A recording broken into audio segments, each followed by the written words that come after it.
একটা হাদিস পড়ছিলাম, খলিফাতুল মুসলিমিন হযরত ওমর রাদিয়াল্লাহু তাআলা আনহু মানে রাষ্ট্রের দায়িত্ব পালন করে বাড়িতে আসলেন।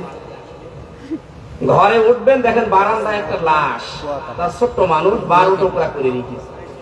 রেগে গেলেন, কি আমি দেশ চালাই কোরআন দিয়ে, আর আমি রাষ্ট্রের দায়িত্ব পালন করি কোরআন দিয়ে আসছি, আর আমার ঘরের বারান্দায় তাও 12 টুকরা করে রেখে দিয়েছে, তাও ছোট মাসুম বাচ্চার লাশ। কে করলো? তিনি তদন্ত কমিটি গঠন করলেন। 3 দিন হয়ে গেল, কোনো কেউ ধরা পড়ে না, কেউ এসে বলেও না।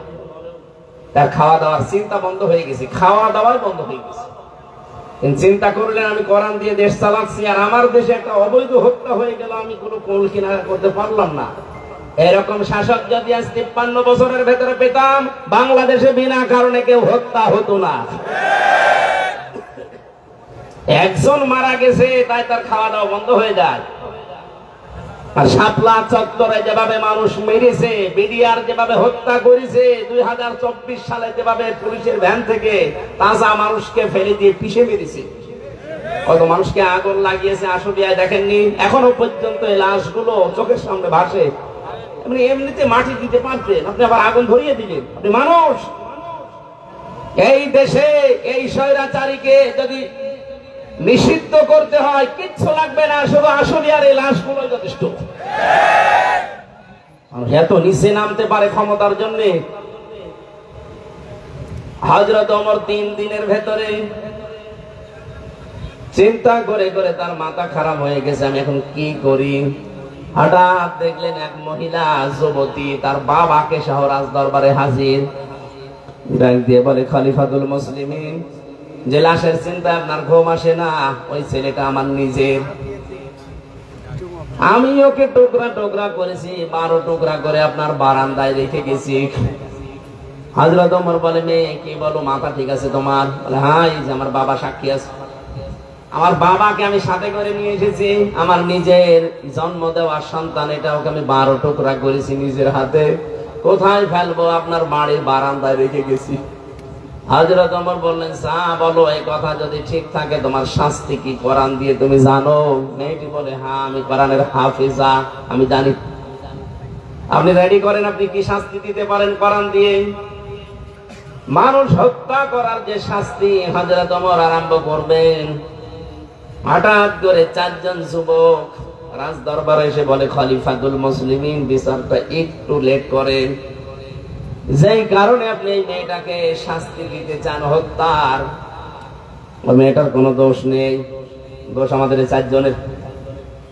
এই মেয়েটা তার বাবাকে নিয়ে পাহাড়ি এলাকায়, জঙ্গলি এলাকায় থাকতো, বসবাস করতো। ওখানে আমরা শিকারে গিয়েছিলাম। যাবার পরে এই মেয়েটার রূপ সৌন্দর্য দেখে শেষ পর্যন্ত যৌবনের তাড়নায়, শয়তানের ধোঁকায়, নফসের ধোঁকায় পড়ে আমরা বাবাকে বেঁধে রেখে তার সম্ভ্রম নষ্ট করেছি।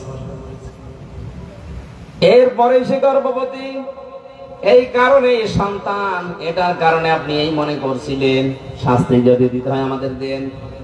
হযরত ওমর ওদেরকে জিজ্ঞাসা করলেন, 3টা দিন পার হয়ে গেল, তোমরা আসলে না কেন?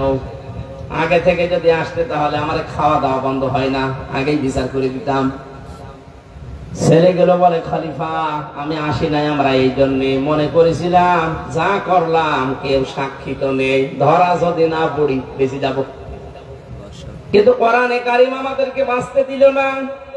বারবার কোরআন আমাদের সামনে এসে এই কথা আমাদেরকে যেন আহ্বান জানায়, দুনিয়াতে যে গুনাহ করলে এটার যদি শাস্তি দুনিয়ায় না হয়, মরণের পরে কিন্তু আল্লাহ ডবল করে বিচার করবে। মুসলমানের এখানে একটা কথা বলে রাখি, কোন অপরাধের শাস্তি যদি আপনি দুনিয়ায় না পান, ওই অপরাধের বিচার যদি আল্লাহ কিয়ামতে যেদিন করবে ডবল করে করবে। কথা বুঝতেছে? 3টা পাপের শাস্তি আল্লাহ ডবল দেবেন। সূরা ফুরকান 19 নম্বর পারার 4 নম্বর পৃষ্ঠার 13 নম্বর লাইনে আছে, 70 নম্বর আয়াত।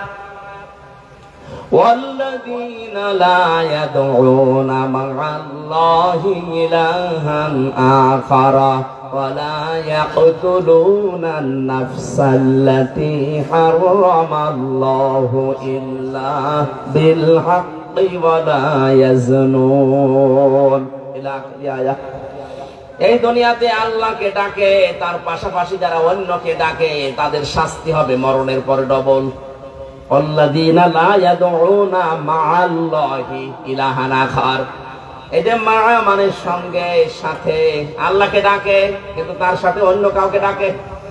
আর এইটাই বাংলাদেশে চালু করার জন্য 15.5 বছর অনেকে পুঁজি পড়ে লেগেছিল। আপনি আল্লাহকে ডাকেন, পাশাপাশি আমার বাবাকেও ডাকেন, এই জন্য মোড়ে মোড়ে বাবা। এমন কোন জায়গা ছিল যে বাবা নেই? মাথার উপরে বাবা, টয়লেটেও বাবা। আমি তো অনেক টয়লেটে যেয়ে দেখেছি, বঙ্গবন্ধু টয়লেট। কি গো বাবা টয়লেট? আর কোন জায়গা বাকি ছিল? টাকার ভেতরে দিয়ে রেখেছেন। বাজার করতে গেলে ওইদিকে তাকিয়ে মনে হয়েছে না একজন আছে, মাথার উপরে রেখে দিয়েছেন। অথচ কোরআন জানিয়েছে ওয়া কালিমাতুল্লাহি হিয়াল উলিয়া, সব জায়গায় উপরে থাকবে আমি আল্লাহর কথা।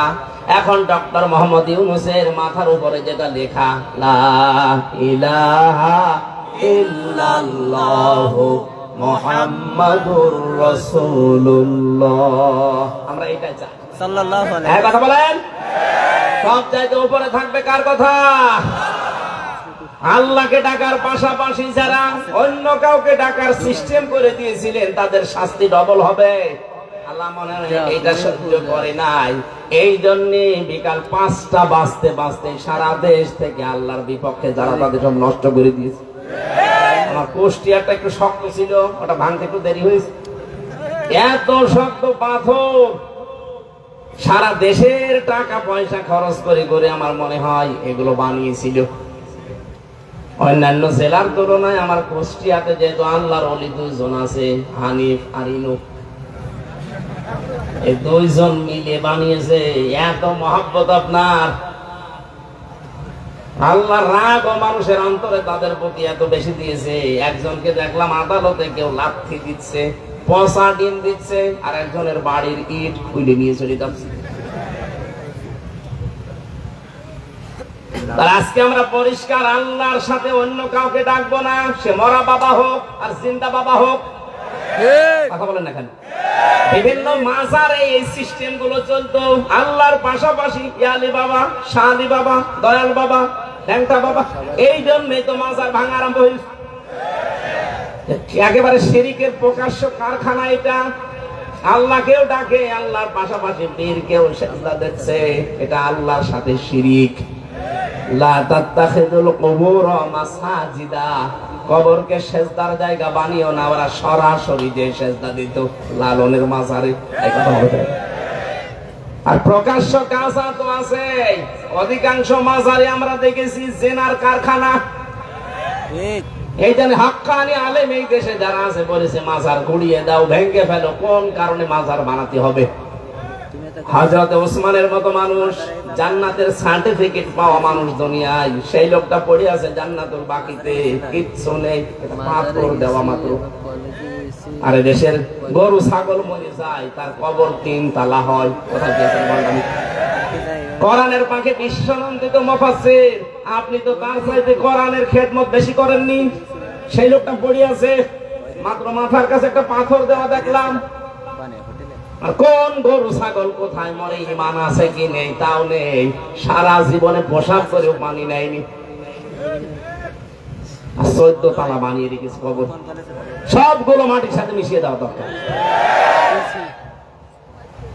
আজকে থেকে আমরা সিদ্ধান্ত নিয়ে বাড়ি যাব, যতদিন বাঁচি আল্লাহর সাথে আর কাউকে ডাকবো না। রাজি আছেন আপনারা? 2 নম্বরে যারা অবৈধভাবে মানুষকে হত্যা করে, বাংলাদেশ স্বাধীন হওয়ার পরও এত হত্যা হয়নি। এই 9 সাল থেকে 24 সালে যত হত্যা হয়েছে, বাকিগুলোর অনেকের খোঁজই আমরা জানি না। আমি মাঠের নিচে ছিলাম 10 দিন, আমি দেখেছি কত মানুষের কান্নার আওয়াজ আসতো আমার কানের। আমার তো সব পাতা ছিল, চোখ কালো কাপড় দিয়ে বেঁধে নিয়ে মাজায় একটা দড়ি নিয়ে ওরা হাঁটিয়ে নিয়ে যেত। মনে তো আমার গরুর মতো নিয়ে যাচ্ছে। আশপাশ থেকে কান্নার আওয়াজ পেতাম, কারণ কোনো আওয়াজ তো ওখানে যাওয়ার কথা না। মানুষ সিঁড়ি দিয়ে উপরে ওঠে, আর ওরা সিঁড়িতে আমার নিচে নিয়ে যেত। তার মানে মাটির নিচে, ওইটা কোন জায়গায় এটা আমি জানি না। যেখানেই নিয়ে গিয়েছে বহু মানুষের কান্নার আওয়াজ পেতাম মাঝে মাঝে, আর একটা আওয়াজ দিত আহ, এরকম একটা আওয়াজ। বুঝতাম এখানে কয়েক মাস ধরে মানুষ হয়তো আছে। যে সমস্ত মানুষ পাহারা দিয়ে যেত ওই এসআই যারা, তাদেরকে প্রকাশ গোপনে বলতাম, ভাই যে আওয়াজ আসলো শব্দ না, অধিকাংশ গুলোতে হিন্দু পেয়েছিলাম, কিছু কিছু যাদের একটু মনুষ্যত্ব আছে বলতো হুজুর 1 মাস 2 মাস না, কেউ 2 বছর 5 বছর পড়ে আছে, কেউ জানেই না। আপনি এখনো পর্যন্ত বলেন আমার কি দোষ, কি দোষ, আপনি টের পান না। কোন দোষ যদি আপনার নাও থাকে, আপনার সবচেয়ে বড় দোষে আয়না ঘর, আপনি জানেন না।